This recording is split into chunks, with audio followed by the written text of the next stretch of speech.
Dieu de lumière. Il nous arrache aux ténèbres. Devenez en sa clarté des enfants de sa lumière. Jubilez, criez de joie, acclamez le Dieu très grâce. Venez-le prier dans la paix, l'écouter de son amour. Jubilez, criez de joie pour Dieu, notre Dieu.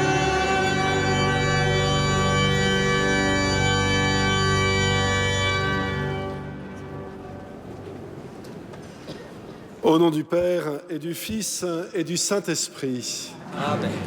La grâce de notre Seigneur Jésus-Christ, l'amour de Dieu le Père et la communion du Saint-Esprit soient toujours avec vous. Et avec votre esprit.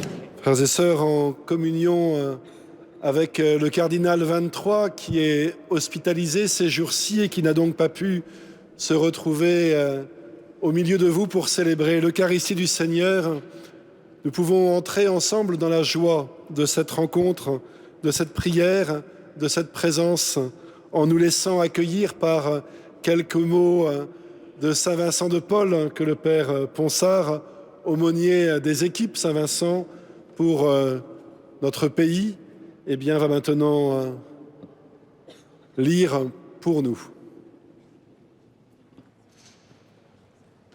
Vous saurez donc qu'étant auprès de Lyon, en une petite ville où la Providence m'avait appelé pour être curé, un dimanche, comme je m'habillais pour dire la Sainte Messe, on me vint dire qu'en une maison écartée des autres, à un quart de lieue de là, tout le monde était malade, sans qu'il restât une seule personne pour assister les autres, et toutes dans une nécessité qui ne se pouvait dire. Cela me toucha sensiblement le cœur.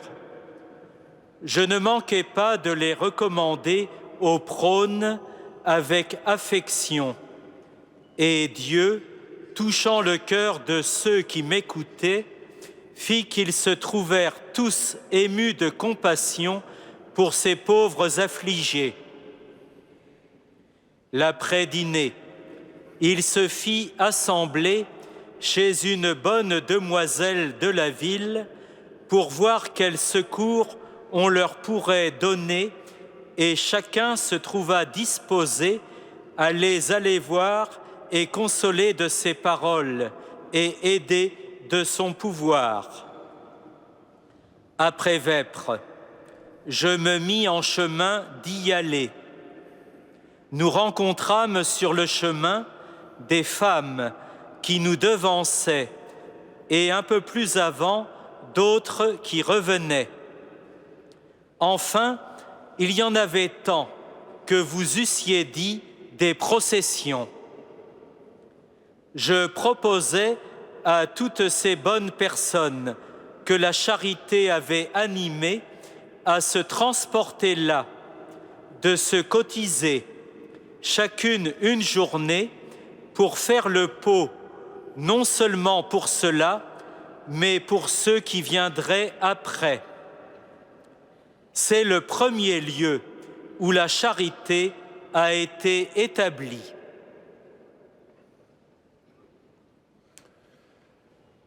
Ce premier lieu où la charité a été établie, vous êtes venus de toute la France, équipières, accueillis, bénévoles, des équipes de Saint-Vincent de Paul, pour célébrer ensemble ce jubilé, ces 400 ans depuis la date où Saint-Vincent de Paul appela les premières équipières, où il eut cette audace d'insuffler au nom de la charité quelque chose de neuf, de radicalement nouveau dans l'Église et dans le monde. Alors, pour entrer en vérité avec tous les prêtres et les diacres qui sont venus se joindre à nous en ce jour dans la prière de l'Église. Commençons par reconnaître que cet amour, nous avons du mal à l'accueillir, à le vivre, à lui donner toute notre foi. Reconnaissons ensemble que nous sommes pauvres et que nous sommes pécheurs.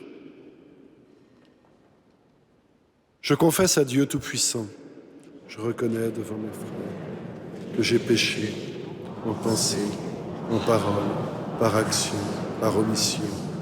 Oui, j'ai vraiment péché. C'est pourquoi je supplie la Vierge Marie, les anges et tous les saints, et vous aussi mes frères, de prier pour moi, le Seigneur notre Dieu. Et que Dieu Tout-Puissant nous fasse miséricorde, qu'il nous pardonne nos péchés, qu'il nous conduise à la vie éternelle.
Prions le Seigneur.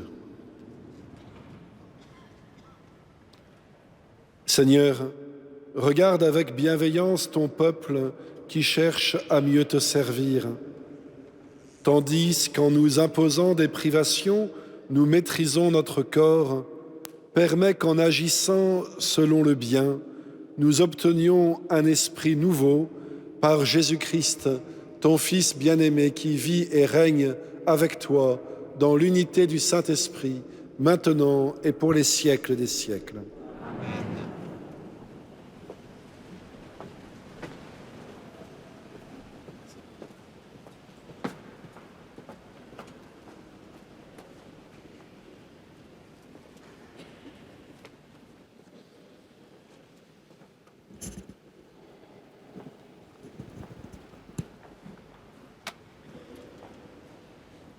Lecture du livre du prophète Jonas. La parole du Seigneur fut adressée à Jonas. Lève-toi, va à Ninive, la grande ville païenne. Proclame le message que je te donne pour elle. Jonas se leva et partit pour Ninive, selon la parole du Seigneur. Or, Ninive était une ville extraordinairement grande. Il fallait 3 jours pour la traverser. Jonas l'a parcourue une journée à peine en proclamant « Encore 40 jours et Ninive sera détruite ». Aussitôt, les gens de Ninive crurent en Dieu. Ils annoncèrent un jeûne et tous, du plus grand au plus petit, se vêtirent de toile à sac. La chose arriva jusqu'au roi de Ninive. Il se leva de son trône, quitta son manteau, se couvrit d'une toile à sac et s'assit sur la cendre. Puis, il fit crier dans Ninive ce décret du roi et de ses grands. Hommes et bêtes, gros et petits bétail, ne goûteront à rien, ne mangeront pas et ne boiront pas. Hommes et bêtes se couvrira de toile à sac, on criera vers Dieu de toute sa force. Chacun se détournera de sa conduite mauvaise et de ses actes de violence. Qui sait si Dieu ne se ravisera pas et ne se repentira pas, s'il ne reviendra pas de l'ardeur de sa colère? Et alors, nous ne périrons pas? En voyant leur réaction et comment ils se détournaient de leur conduite mauvaise, Dieu renonça au châtiment dont il les avait menacés. Parole du Seigneur.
Gloire à toi, Seigneur, honneur, puissance et majesté. Gloire à toi, Seigneur, honneur, puissance et majesté.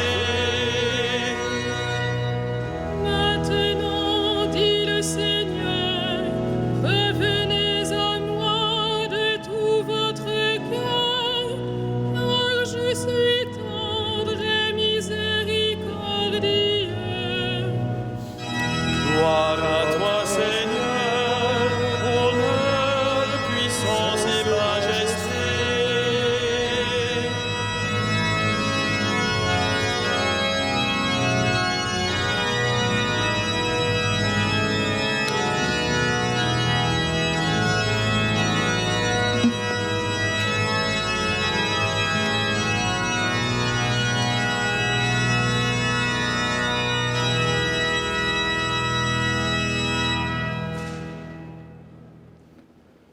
Le Seigneur soit avec vous. Et avec votre esprit. Évangile de Jésus-Christ selon saint Luc. Gloire à toi, Seigneur.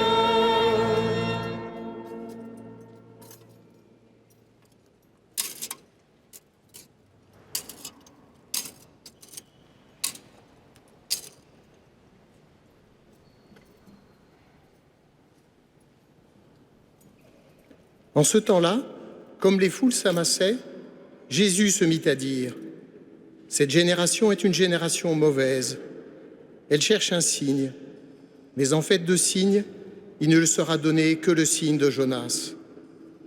Car Jonas a été un signe pour les habitants de Ninive. Il en sera de même avec le Fils de l'homme pour cette génération. Lors du jugement, la reine de Saba se dressera en même temps que les hommes de cette génération, et elle les condamnera. En effet, elle est venue des extrémités de la terre pour écouter la sagesse de Salomon. Et il y a ici bien plus que Salomon. Lors du jugement, les habitants de Ninive se lèveront en même temps que cette génération, et ils la condamneront. En effet, ils se sont convertis en réponse à la proclamation faite par Jonas. Et il y a ici bien plus que Jonas. Acclamons la parole de Dieu. Louange à toi, Seigneur Jésus.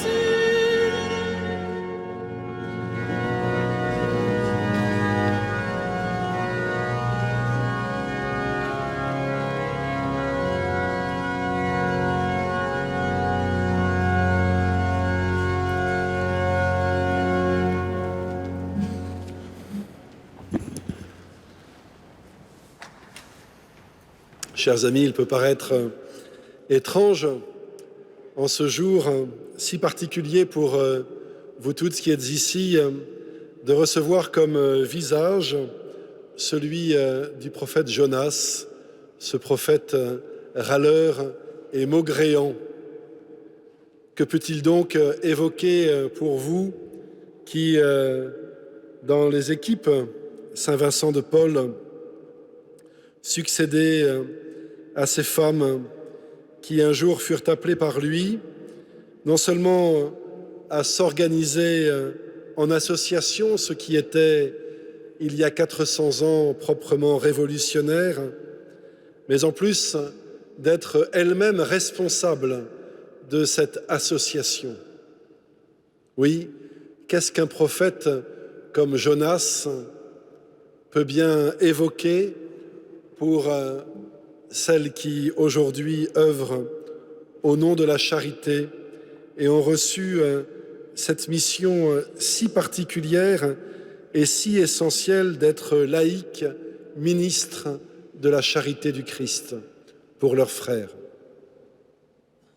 Eh bien, si vous avez la curiosité, et en ce temps de carême, ce peut être un bon exercice d'ouvrir dans vos Bibles ce livre de Jonas, vous aurez, outre la satisfaction de pouvoir lire un livre de la Bible dans son intégralité en peu de temps, puisqu'il est assez court, vous aurez, outre cette satisfaction, peut-être l'occasion de découvrir d'une manière un peu originale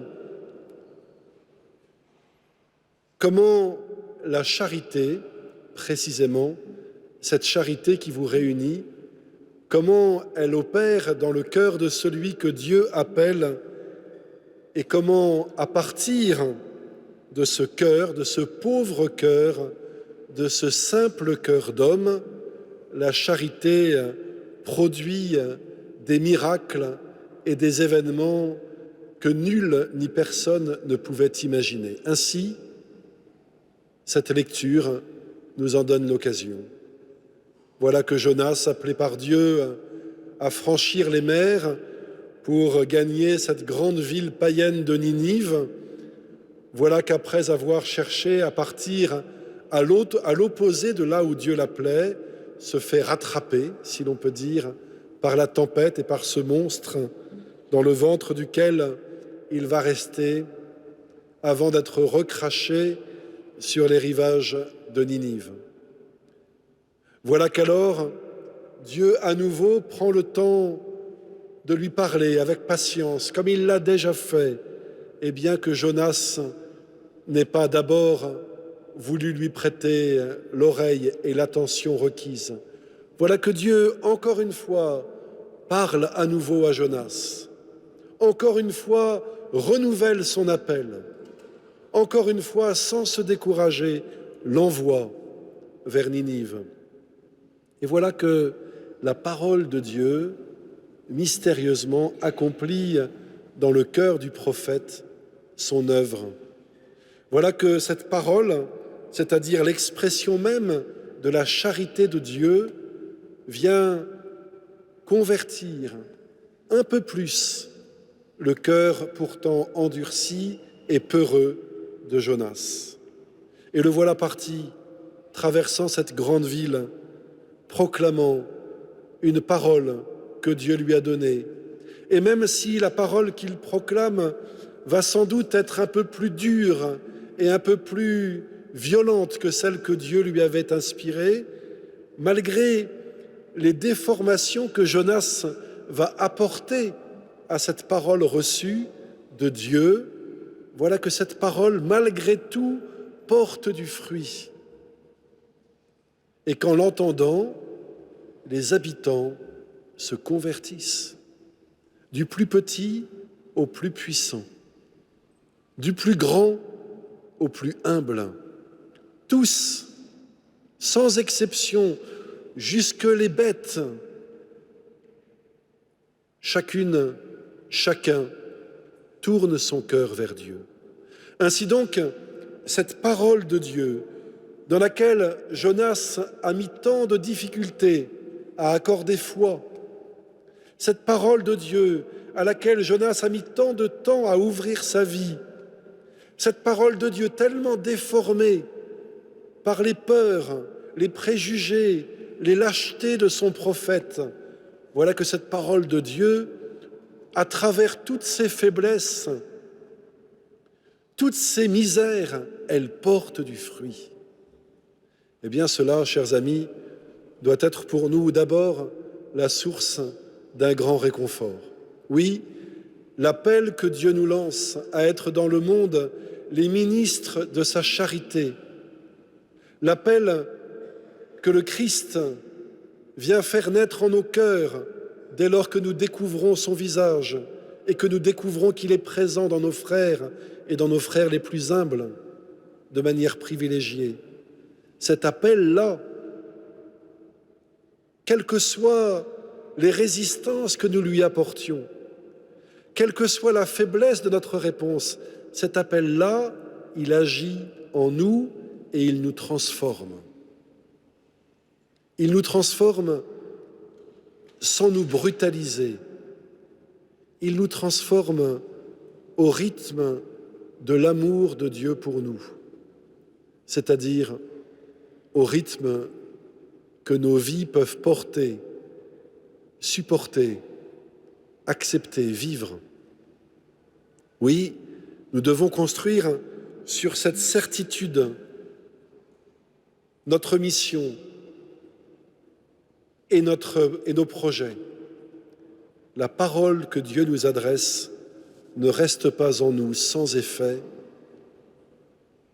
et elle prend corps en nous mystérieusement à la mesure de la douceur et de la tendresse de Dieu pour chacun d'entre nous.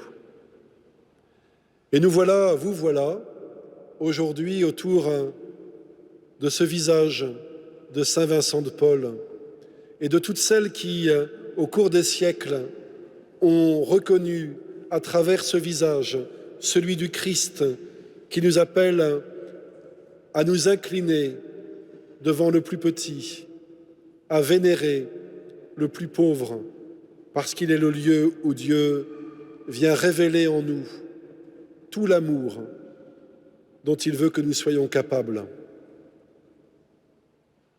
Oui, vous voici dans cette cathédrale, autour de ce visage à la suite de toutes celles qui vous ont précédé, porteuses pour notre monde d'aujourd'hui de cet appel, de cette urgence de la charité. Nous voyons bien, et l'Évangile nous le rappelle, combien notre monde peut parfois être avide de signes, exigeant sans cesse de nouveaux signes comme condition à toute démarche d'adhésion et de foi. Mais à cette demande pressante d'un monde perdu, Jésus vient répondre d'une manière peut-être déroutante en affirmant qu'il ne sera pas donné d'autre signe que celui de Jonas, parce que c'est à travers ce prophète que Dieu révèle de la manière la plus complète, la plus pleine, la plus entière, ce qu'il projette pour chacun d'entre nous.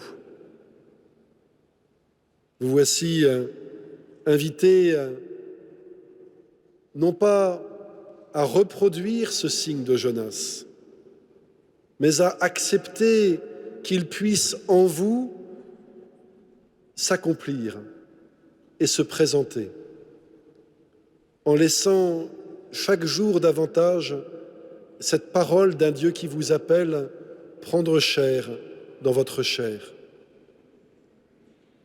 en laissant chaque jour davantage cette présence du Christ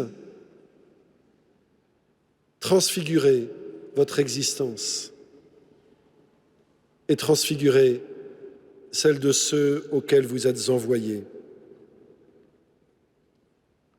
Il ne s'agit pas, pour répondre aux appels du monde, de modifier des lois ou de changer des préceptes. Il faut plus simplement et plus radicalement que toute réforme aimer et aimer davantage. C'est cela dont vous voulez être les témoins, cet appel à aimer chaque jour un peu plus, c'est-à-dire cet appel à laisser le Christ chaque jour un peu plus imprégner votre vie. De tout cela, ici maintenant, nous rendons grâce, cet appel, cette promesse et cet accomplissement déjà à l'œuvre en chacune de vous. Nous rendons grâce et nous demandons dans le même temps que se poursuive en chacune de nos vies l'accomplissement de cette promesse et que nous trouvions dans cette Eucharistie, dans ce jubilé, dans l'enseignement de Saint Vincent de Paul, que nous trouvions la force, l'inspiration et le désir que grandisse votre fidélité à l'appel, à la parole que Dieu vous lance, afin que votre vie soit chaque jour davantage ce foyer d'amour que Dieu veut illuminer au cœur du monde. Amen.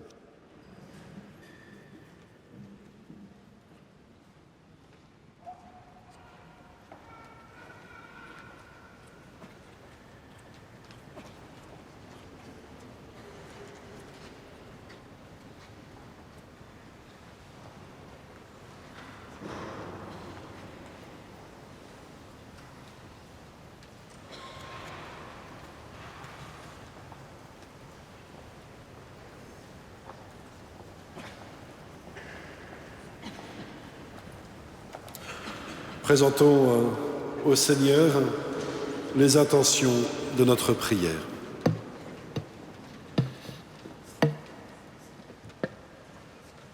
Seigneur, nous te rendons grâce pour le don de Saint Vincent de Paul, qu'à sa suite, notre Église, et spécialement la famille vincentienne, soit missionnaire de la tendresse de Dieu.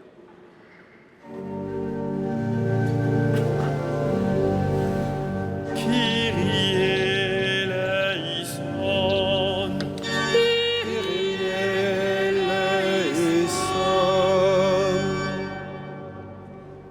Señor, te damos gracias por haber fundado hace 400 años, a través de San Vicente, los grupos de voluntarias que ahora nos acompañan en todo el mundo. Que el poder de tu Espíritu nos ayude a continuar nuestra misión para apoyar a nuestros hermanos y hermanas corporal y espiritualmente.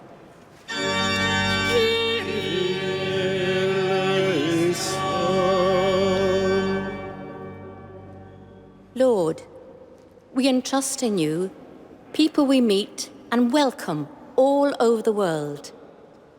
May they discover that everyone is unique in your eyes and how much you love them.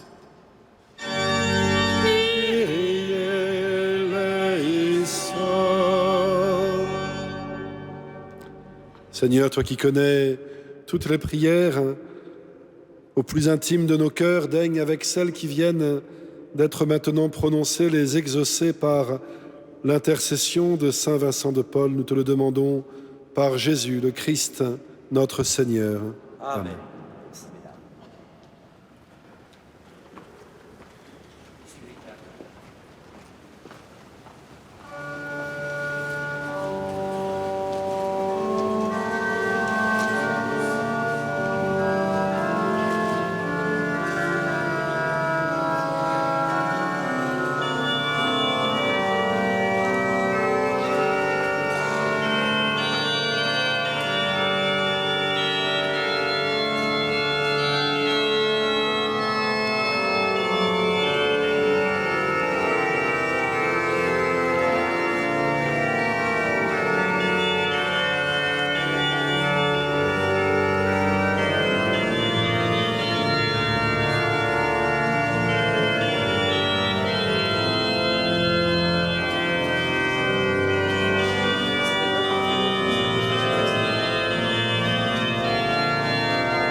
Prions ensemble au moment d'offrir le sacrifice de toute l'Église.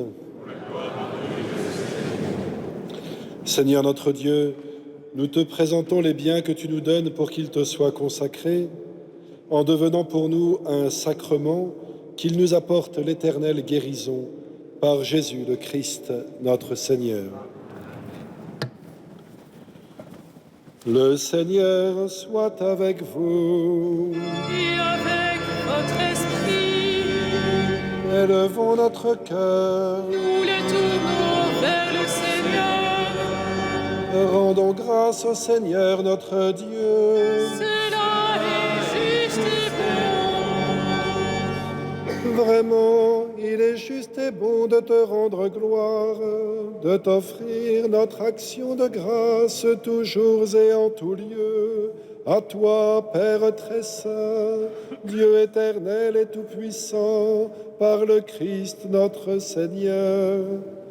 Car chaque année, tu accordes aux chrétiens de se préparer aux fêtes pascales dans la joie d'un cœur purifié, de sorte qu'en se donnant davantage à la prière, en témoignant plus d'amour pour le prochain, fidèles aux sacrements qui les ont fait renaître, ils soient comblés de ta grâce que tu réserves à tes fils.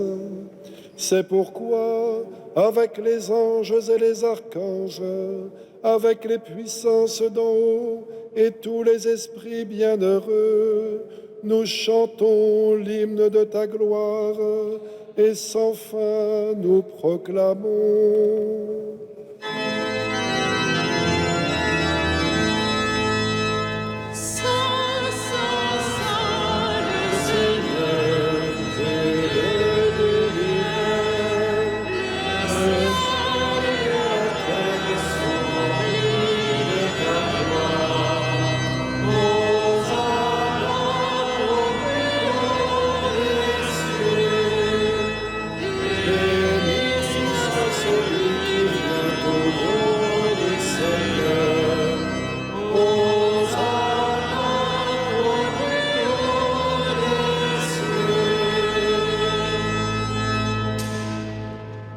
Toi qui es vraiment saint, toi qui es la source de toute sainteté, Seigneur, nous te prions.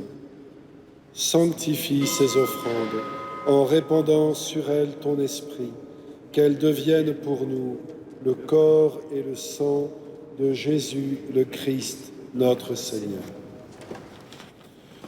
Au moment d'être livré et d'entrer librement dans sa passion, il prit le pain, il rendit grâce, il le rompit et le donna à ses disciples en disant : Prenez et mangez-en tous, ceci est mon corps livré pour vous.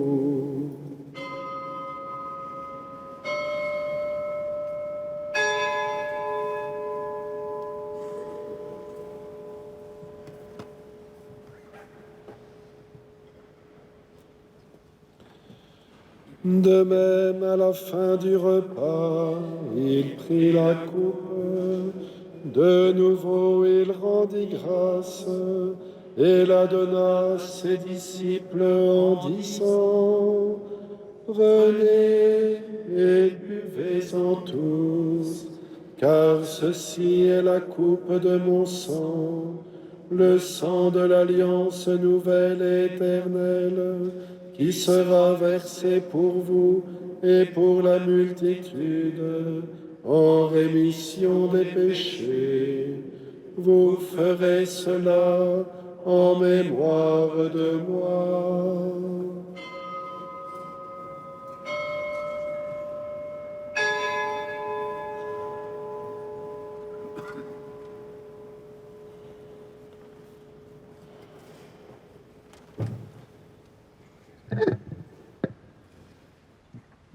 Il est grand le mystère de la foi. Au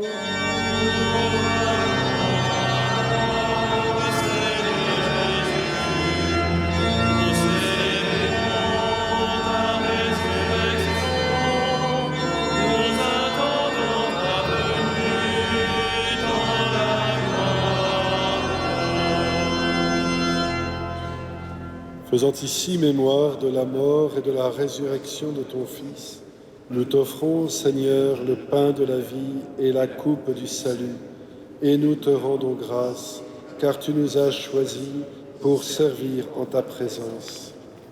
Humblement, nous te demandons qu'en ayant part au corps et au sang du Christ, nous soyons rassemblés par l'Esprit Saint en un seul corps.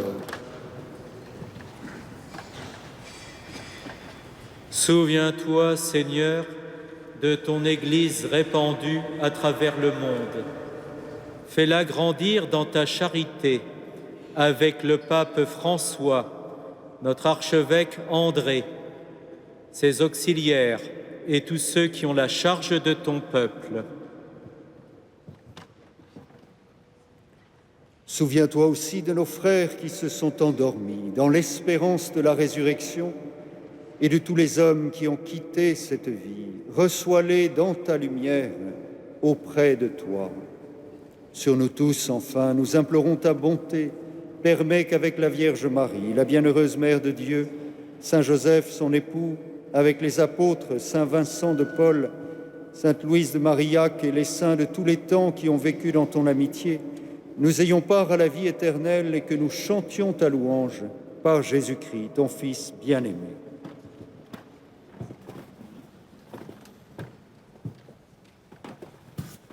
Par lui, avec lui et en lui, à toi, Dieu le Père Tout-Puissant, dans l'unité du Saint-Esprit, tout honneur et toute gloire, pour les siècles des siècles.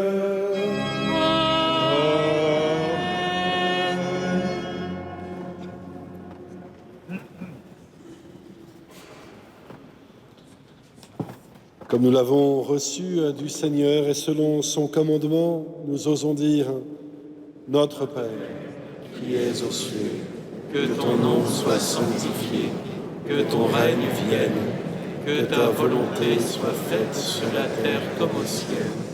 Donne-nous aujourd'hui notre pain de ce jour. Pardonne-nous nos offenses, comme nous pardonnons aussi à ceux qui nous ont offensés. Et ne nous soumets pas à la tentation, mais délivre-nous du mal.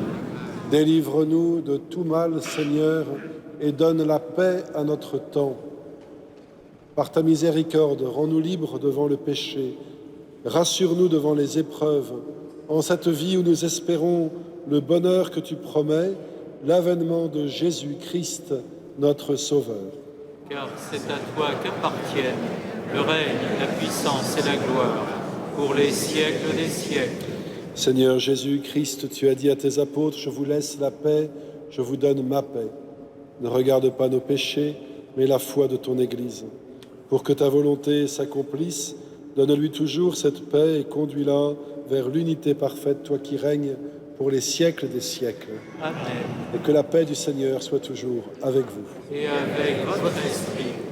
Frères et sœurs, dans la charité du Christ, donnez-vous la paix.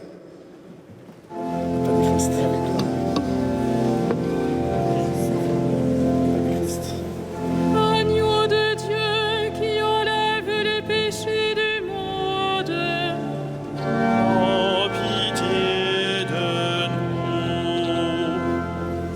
agneau de Dieu qui enlève le péché du monde, Aie pitié de nous. agneau de Dieu qui enlève le péché du monde. Donne-nous la paix.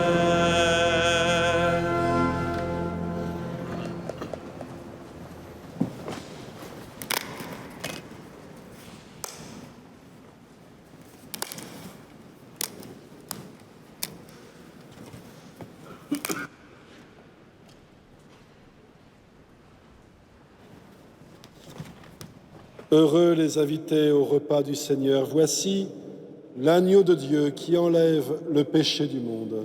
Seigneur, je ne suis pas digne de te recevoir, mais dis seulement une parole et je serai guéri.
Poursuivons notre prière.